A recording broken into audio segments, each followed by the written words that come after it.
here, Mom. Back up. You can back up a little bit. Okay, or you can go around too, whatever you want. Huh? You want me to help you? Can I help you? I got it. Okay. Help me. Oh, you'll be all right. What do you think I get my stubbornness? You all right? Yep. Susan? I'm fine. This is the day that God and Jesus walked in front of the angel Susan and walked y'all out of here. Susan? God and Jesus. It's a little hot, so as soon as we... Wait here. No, I want you right in front of the mic. Can you be in front of the mic? Yeah. All right. Come over here. Why don't you wobble over this way? 13.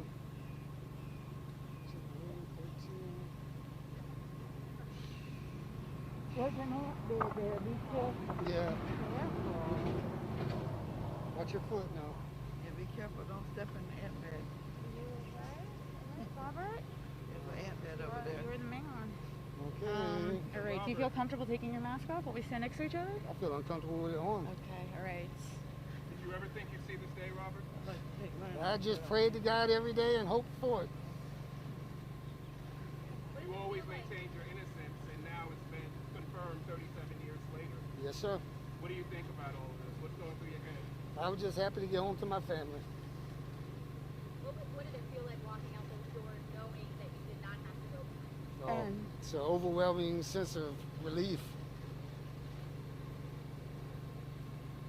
Can you talk to me about what life was like in 1983 or 1985, the last time you were truly a free man, and what you anticipate, how you anticipate things to be different today in 2020? Like, this is going to be a big adjustment for anyone, but I'm not sure I understand. what was life like? So what are the biggest differences between what life was like in 83 versus 2020? And I know you haven't experienced 2020 yet, but what are your biggest changes that you've never used an iPhone before? Never used the iPhone, never used a computer, never been to a Walmart, never been to a Home Depot. I mean, And never been to church with God and Jesus and the angel. so it's a big change, I know. I mean, I'm sure it hasn't really set in completely yet. You know, I still got a lot to do. I got to learn how to use one of those things. I'll teach you. Are you excited about that, or are you nervous? What are the emotions that you're going through as you go into this new life? No, I'm nervous, but I'm excited too. Are you angry at all that all the circumstances that led up to this? No. I have no bitterness at all. Why? How? Because I don't have room in my life for bitterness. Bitterness, if you keep hatred and bitterness in your heart, it just steals your joy from everything else. Well, I'm a worker, so I'm going to work. What's the first thing you want to do? Well, I did it. I hugged my mom. How'd that feel? Great. Have you not seen your mom or your sister in Well, not because of the virus, so it's been a while. They usually try to come like every once or 2 months to see me, at least one time. How grateful are you that the Innocence Project took on your case and was able to dig into all of this and get to the bottom of it? I was very grateful. Listen, I think it was December, I had a parole interview. I've had 3 of them, and they're all negative. They don't do nothing for you. So my goal at that point was, if I have to, I get parole and I go out there and prove my innocence myself. But of course, they had a negative attitude, so the lady says, well, tell me something about the case. And I said, listen, I know what you're looking for. You're looking for remorse. I said, I can't tell you I'm remorseful for something I didn't do. And the same night is when I received a letter from her telling me that they took my case. And I just thank God for it. You said you were a worker. Did you learn a trade? Well, I did stuff when I was out there, but I can do air conditioning, plumbing, and electrical. He worked a lot. What do you want the world to know? You finally have the opportunity to tell them your story. What do you want the world to hear from you? Just that I'm not the only one. Their project needs support to continue what they're doing. You waited so long through so many appeals and, for decades, going back to 1990, different times you had appeals.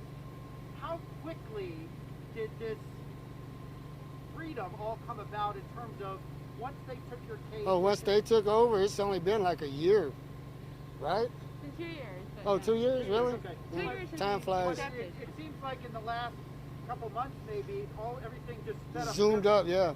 You would think it would have slowed down with the coronavirus. Not so. When did you get an inkling of hope that you would actually be released? When she called last Monday and she said they're going to come do a DNA swab of you. She said they're going to overnight it back to the lab and we're going to get it tested. So, of course, I didn't sleep all week. So I finally got the word this Monday. She set up another call and she says, listen, they got a hit. You're going to be free. Period. And what happened then? Then I just waited. She said it was a court date had to be set up, and that's today. Were you skeptical? You know, after all I've been through all these years, you always gotta wonder if they're gonna throw another curve in there somewhere. You know, because there's been a whole lot of them. I was going to say, through the years as you've gone through this and sat in that prison cell, what was going through your mind in terms of how you were going to express your innocence? You must have gone through several different ideas over the years and tried certain things they didn't work. I just felt that they couldn't possibly have gotten rid of all the evidence, like they said. You know, and they didn't. But they swore they did when I went back for an evidentiary hearing. What do you say to the person who found that missing evidence? What would you say to her? I say thank you very much and God bless you. What would you say to the man who actually committed murder? God, I hope God has mercy on his soul. You know, I'm not his judge. At one point, you were sentenced to death. Yes, sir. Early on in this case, what do you think about the death penalty here in the United States? Well, since I've seen several people, you know, it's easy to look at something and say somebody's got a death sentence because you don't know the person. You only know the negative part of that person, what you've seen on the news or whatever. But I happen to get acquainted with some of the guys just to see them get executed, you know, and I didn't feel very good about that. So you would do away with the death penalty? I think it would be wise because you don't know how many more are sitting on there that didn't do it. Yes. When you took that first breath outside, you felt this heat on you. What ran through your mind? I said it's a beautiful day. I thank God for it. It's a beautiful day. We talked about this evidence that they thought was destroyed back in the 90s. I think the good majority of it had been destroyed from the trial per se, but There's one thing I would like this rape case had been sitting at the medical examiner's office how all these hard years. he works with those people, That so policy there's has a half. changed, and they no longer do that. They wait for the person to be released to destroy evidence, or they wait for that person to die. Right. I'm sure that must, just in terms of looking forward to other folks maybe in the same position as you, do you think that is a good thing? That's a hopeful It absolutely is. I didn't think they were supposed to get rid of the evidence in this case, but they got rid of it in 1990. You know, that's only 5 years. So, I'd be interested to hear from, everyone thinks of you as the person who's obviously been the victim in all of this, but your whole family has suffered. my whole family has been victimized. I'd be Yeah. interested to hear from your mom if she'd be willing to just tell us what this has been like for Right you. here, Mom. Yes. And this is, I have my preacher pray, and I prayed all the time. And God is good all the time, and he was walking my son out and Susan out of the prison because she's an angel sent by God. What do you hope to do with your son now that he's out? What's your plan? What is my plan? To make it as comfortable as I can for him. I'm comfortable already. And I love y'all very much for finding out the truth. Project Innocent is a wonderful, wonderful gift from the Lord. What's your first meal? I don't know. I don't eat meat, so Well, it ain't steak. we're going to a vegetarian restaurant. I That'll got work. one for you. There's a really I good told him he vegetarian was a restaurant that you're vegetarian. gonna love. I never tried one. You're gonna like it. I've just been living on soups, rice, potatoes, and beans pretty much. Hold on. You go over. Your sister was over there? Your sister was yeah, my sister, right? What's your mom's name? Robert? Huh? Oh, yeah, what's your mom's name? If you could say it, spell it. Myra. Myra. Myra. M-Y-R-A. M-Y-R-A. Myra. This is Harriet. Harry, would you mind stepping forward and we just want to get your thoughts on your reaction to seeing Robert with the son on his shoulders today for the first time? Knowing he'll never go back. He would just like to show you that I am the happiest person after And even the almost lady from our 37 church years. said, "Why I am don't they just have happy and praising God that this 37-year-old nightmare is over. And I am happy for all of my family that we finally going to have closure. And I'm happy for the other family. And I'm just thanking God is my brother is finally free. You know, I kept seeing people get out, get emails. And I said, Lord, the next picture I want to see is my brother's picture on here. And I thank God this is the next picture I'm going to see. And I just praise him. Because my daddy, he tried to live to see my brother get out. He strived, he struggled, but anyway, he passed away. But he said, my son will be freed one day. I know he didn't do it, and he'll be freed one day. So I know my daddy is dancing and shouting around in heaven right now. I know he's here with us right now. And I just thank the Lord for that. I'm just so happy. How good does it feel to hug your brother behind you there? It feels good without somebody saying, no touch. Keep your hands to yourself and all of that stuff. I said, Lord, I'm going to walk in here one day and I'm going to walk out with my brother. Did you visit him quite often? Did you guys come? I mean, before COVID, of course. But did you Yeah, guys we come was quite coming. Yeah, we was coming every month. Did you ever lose hope? Not everyone. No, I never lost hope, ever. I always said, he will walk out of here. He will be a free man. I always had faith. I always saw him walking out. Just like I seen him walking out today. Yes. How much are you going to hug that guy behind you there? Oh, wow, he's going to get hugs forever and ever and ever. How many hugs? I don't know, I can't count them, uncountable. Forever and ever. Robert, was there any lessons you learned while in prison? Was there anything that you learned, you know, in prison that you want to share with us? Anything that comes to mind? Now he's got to get his Just the main thing it taught Step up closer to all the microphones. I think the main thing it taught me was a lot of patience, and you know, I knew by what they did to me, it taught me a lesson about don't judge others. I don't care what they write, what they say they're charged with, I don't judge nobody. You know, if I'm sitting in there and one guy says, hey, that guy's a pedophile, I'll say, listen, I'm not his judge. I don't know what he did or he didn't do. You know, I know how the system works, and I know there's innocent people in there. I'm not judging nobody. That's a good thing. Friends in there? Because I raised him right. Yeah, there's a lot of good guys inside and out, you know. There's a lot of good staff. There's a lot of good convicts. You know, there's good people on both sides. Can you trade places with your sister for just a second and just I'd be interested, what was the reaction from your friends on the inside? Oh, they were elated.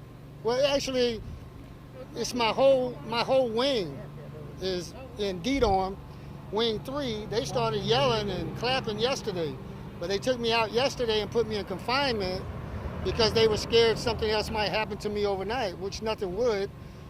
But all the guys were very happy for me. All the staff, man, they have been so incredible. Yesterday, today, they went above and beyond to make everything comfortable for me, to make it known, hey, we're expediting this as quickly as we can. As soon as we get the word, you're out the door. And the judge was the same way today. Yeah. He was like, my intention is to get him out as soon as possible. That makes you feel good that they were. It does. there It was really some does. urgency. I mean, I never even foresee it getting to this level. You know, all I hope to do was prove my innocence. But I envision it as like a Hollywood movie, you walking out and everybody clapping. You're saying that's kind of what That's what they were doing yesterday. I'm sure they're doing it today too. But you know, all the guys are just really happy for me. You know. Yeah, But I treat everybody decent, and I treat everybody with respect. You know, and they know that. You gonna miss your family and friends on the inside? No, I'm going to do what I can to help them if I can, and try to be a positive role model and give them a positive attitude. But I ain't going to miss prison. Well, congratulations. Thank you guys. Thanks a much. lot. I really appreciate it. Thank you, everyone. Thanks. We would love to get one shot away from the microphones. I'd love to get a shot of you guys hugging, just. Okay. Don't you go nowhere. Don't you go nowhere. You're way a big part of this. Oh, and today is really not the most important thing about today. It's not what happened with me. It's her birthday. That's a great gift you were able to give her. It is a great gift. Myra, That's the important thing for today. let's move a little closer to Myra. Oh, Come on, Myra. Come on in. You all right, Mama? yeah. Here, come on. Why don't you stand next to? Why don't you guys get in between? And I'll stand over here. Huh?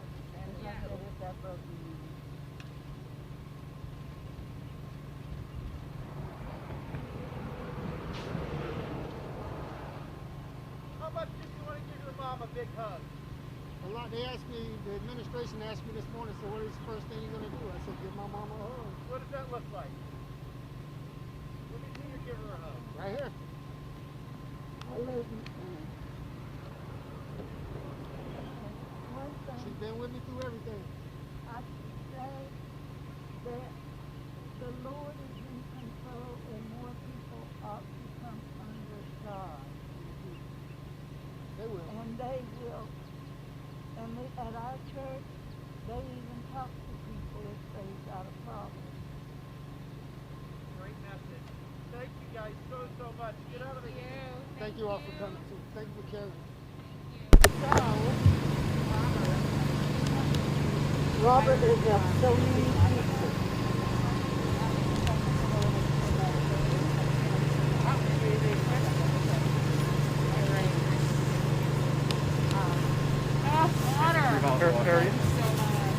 Harriet? Behind you. I just want to get everybody's name. Oh, sure. That's all. I'm Kurt Anderson, Associated Press.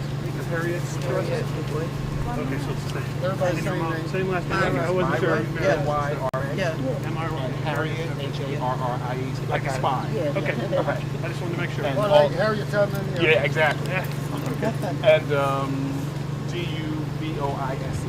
Duboise. D-U, capital D-U-I-S-E. And where we can see if it was Right here.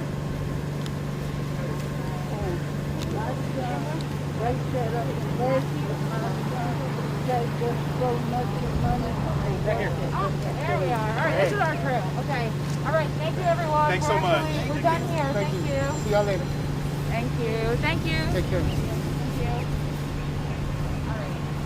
Go.